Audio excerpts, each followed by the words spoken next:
Hey guys, welcome back. So today's video is sponsored by Butler's channel. And if you don't know who that is, his name is Alfred, and he just started a brand new YouTube channel featuring his 2005 P71 SAP in metallic pistachio green.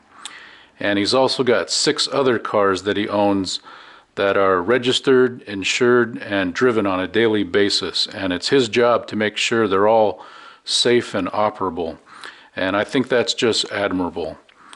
So Alfred, he made a very generous channel donation to my channel of $60, and he sent that to me via PayPal. And I can't tell you how much money that is to me because my YouTube channel is not monetized. I'm not an Amazon associate, and I make $0 making these terrible videos. And I run this channel on a budget of $0. So I have this policy that whenever I get a channel donation, I spend 100% of the funds doing a giveaway, and I give the money right back to the viewers to reward you guys for watching these lame videos. So today I'm going to give a little updated review on one of my favorite little modifications I've done to my Crown Vic and my Grand Marquis. And at the end, I'm going to put this video in chapters, and at the very end there's going to be a chapter called Giveaway, and that'll be the instructions on how to enter the giveaway to win some of this neat junk. So the first thing I'd like to talk about is these dual USB power sockets, and I'll take you over to the car and show you how they work and where I have them installed. And then we'll come back to the table and I'll talk about some of the claims and specifications of these things. And then we'll go back to the car and I'll give you a demonstration on how to wire them up, and that'll be it. Okay, so let's go on over to the car.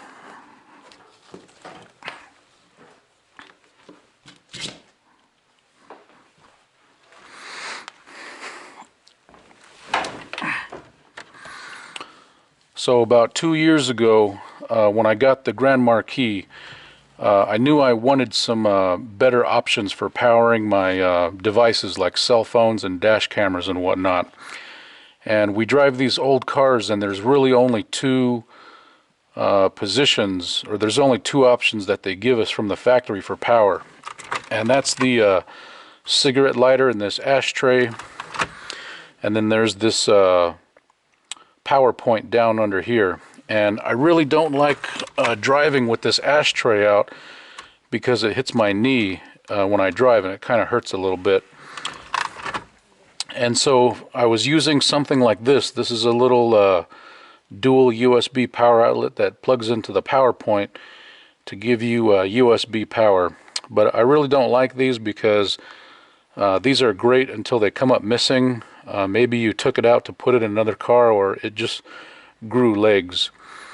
And of course there's no power points in the rear, and that's where I really needed power to power a dash cam or recharge cell phones for the rear passengers. So I started using power banks in the back, and these worked great until I realized they only lasted 4 or 5 hours.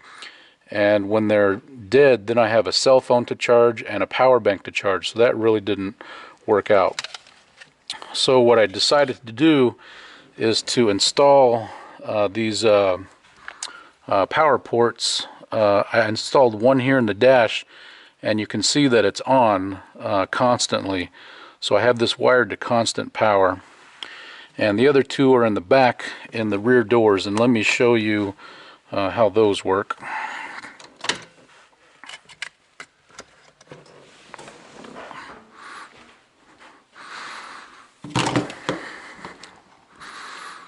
And let me turn on this battery charger, give us some juice.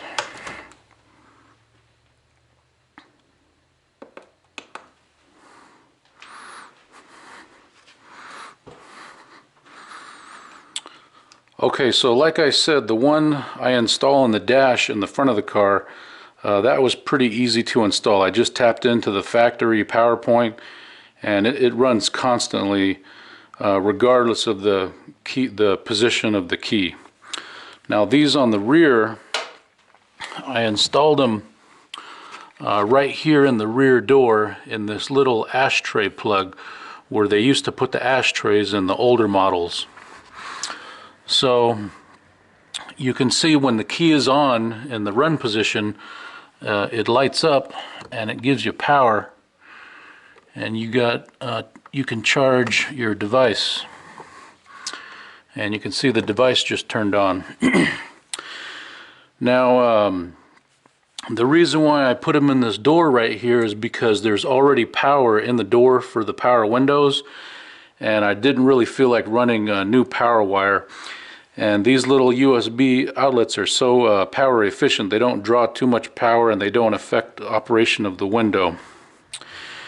And another neat little unintended feature that I found is that because I tapped into the power for the power window, I can also control the outlets with the child window lockout switch right here. So I'll turn them off.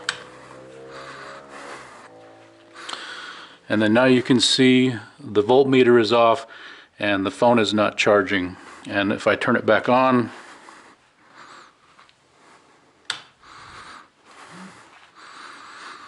the voltmeter will come back on and the phone will start charging. And of course, the window works. Okay, so let me talk about these claims and specifications for the outlets. Oh, by the way, before I forget, at the beginning of the week I did a poll on these outlets, so let me give you the results of that. So I said hardwired dual USB power outlet with built-in voltmeter, and in 23 hours we had 59 votes, and 6 people said I have that, 16 people said I want that, 7 people said what is that, and 30 people said please make a video review and giveaway. Well, there you go. So these are them right here. Well, I should probably show you this one. This is the original ones that I have installed in my car. I bought these 2 years ago, and these were $17 each, and they didn't come with no wiring or nothing. And it seems like they've come out with a new and improved model that got some beneficial features, and they include more things with them, and now they're only $10 each. So these are the ones that I bought today, and these are the ones that are going to be in the giveaway. And these are the brand name Marauder, and you get a pair for $20, so they're $10 each. And they've got 2 USB slots, voltmeter, and it even comes with wiring and these little female spade connectors. And one thing or two things to notice on this is now they have a built-in switch, so you can turn them on and off. You can turn the voltmeter on and off and disable the power to this thing. That's pretty nice. And the second thing to notice is that they claim to be quick charge 3.0, and I did some research on that, and basically to my understanding is that the quick charge 3.0 is capable of 1500 milliamp of charging power, and the previous generation of the quick charge 2.0 is only good for 1000 milliamp, and this is a standard Apple power brick charger. So these are usually good for 1000 milliamps, and then so quick charge 3.0 is 50% more, so it should increase your it should decrease your charging times by 50% by giving it 1.5 amps instead of 1 amp. So I wanted to test that out to see if these things were holding up true to their claim, and they kind of do. First, let me talk about how accurate the voltmeter is, and I tested that against my my Fluke 115 meter over here. And on voltmeter accuracy, they read a tenth of a volt lower. So when my Fluke says 12.7 volts, these USBs say 12.6. So they're not exactly accurate, but I think that's forgivable based on they're only $10 each.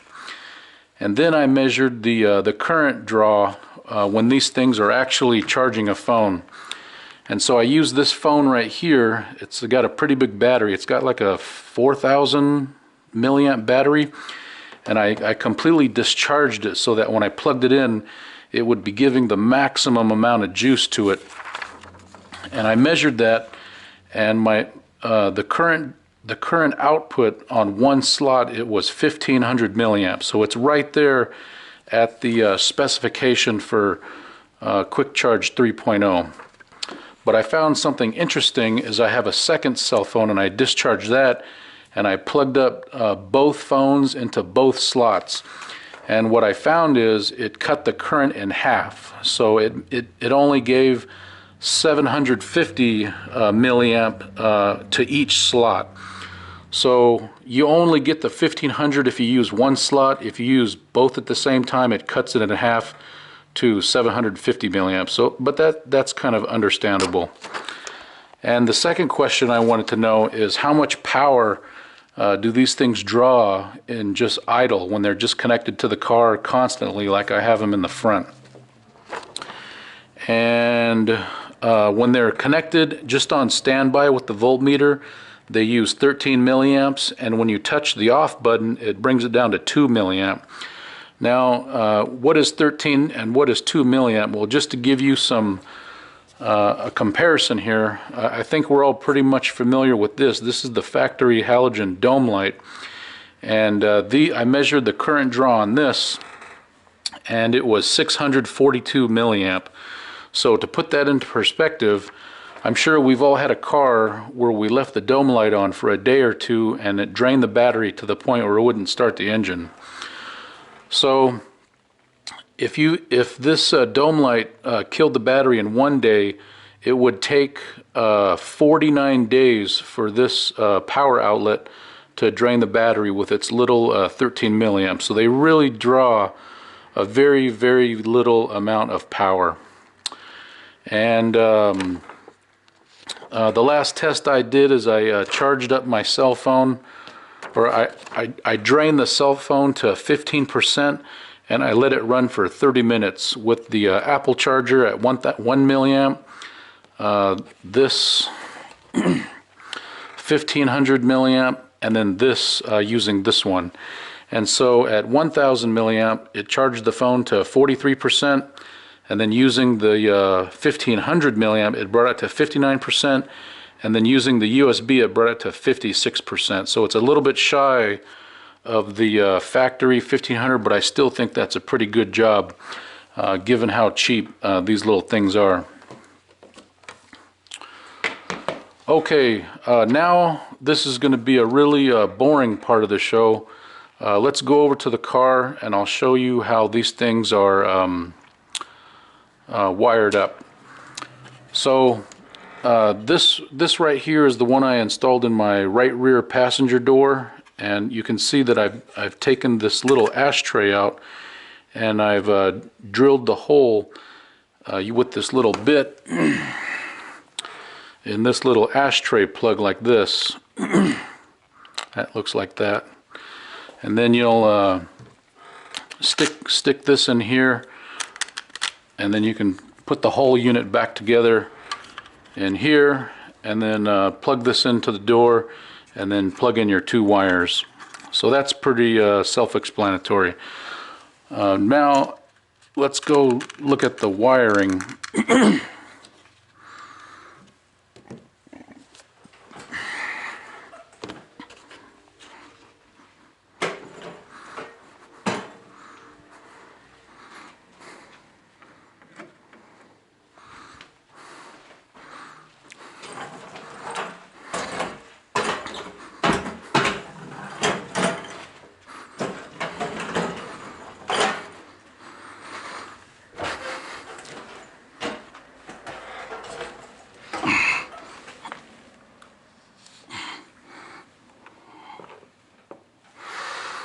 Okay, so this is what you're going to see when you pull this cover off out of the door. And let me plug this back in. Okay, so I've got the key on, and this all works now.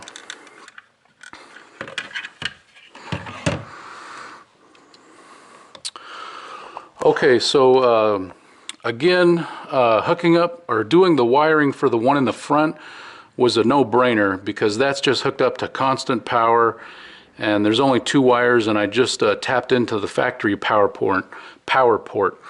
And I think everybody has a good understanding of 2-wire system. You know, red is positive, black is negative, and that's pretty simple.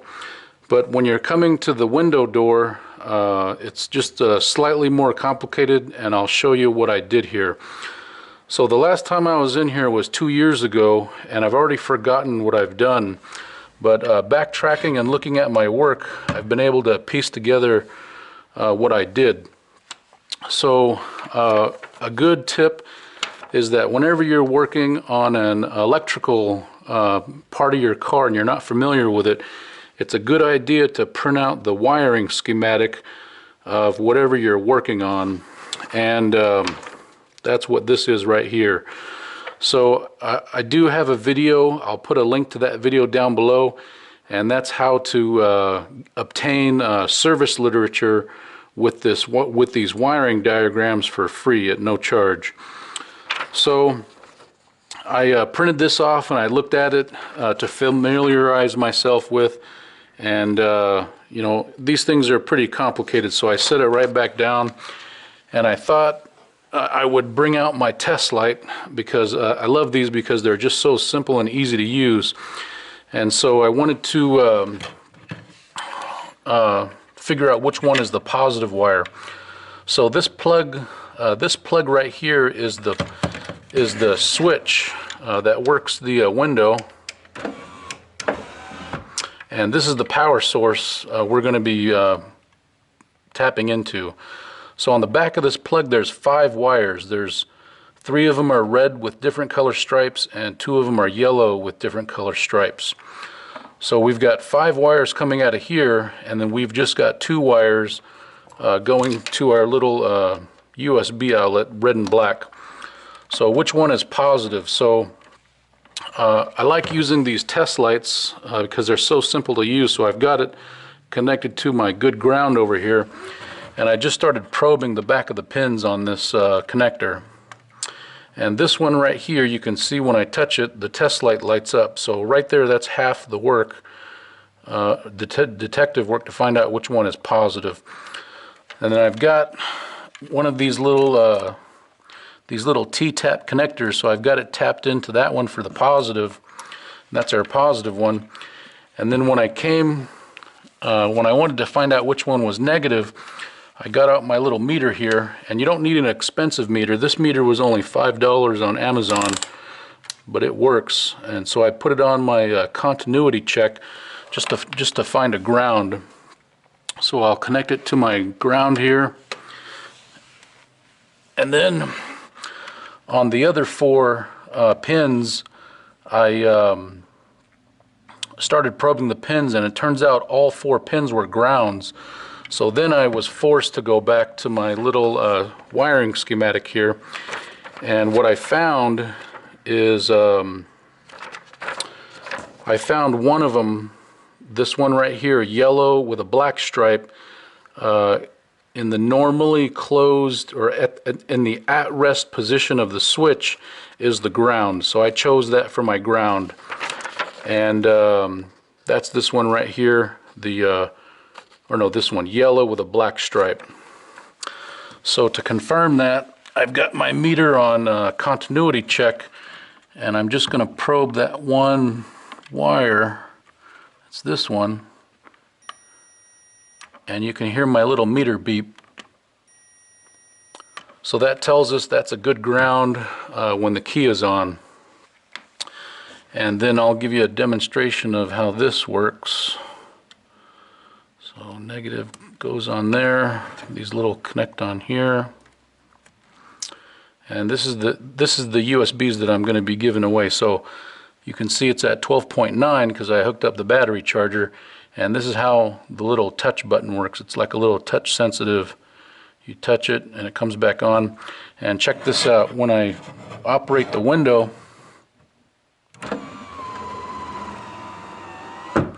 you can actually see the voltage change.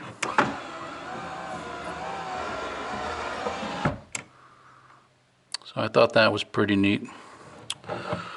Okay, so that's it for the basic wiring. Now let's go over the giveaway.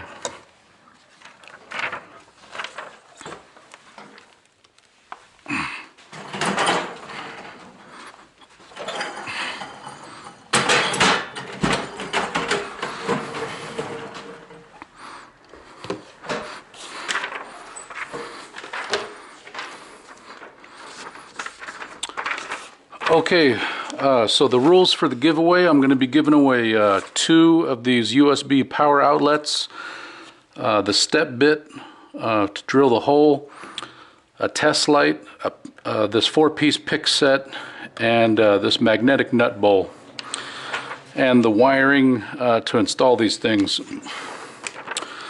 So the first rule of the giveaway is you must own a Crown Vic, a Grand Marquis, Town Car, or Marauder. The second rule is you must leave a comment, and you can leave a comment of anything you want. And if you don't know what to put, just put the year, make, and model of your Panther car. Number 3, you must email me 3 photos of your Panther car and US shipping address within 12 hours of the winner drawing video. And I'll make that video 24 hours after this video has been posted. And then I'll also choose 9 alternate winners, just in case that first winner doesn't get a hold of me or he changes his mind. Okay, that's pretty much it. Thanks for watching. We'll see you next time. Bye-bye.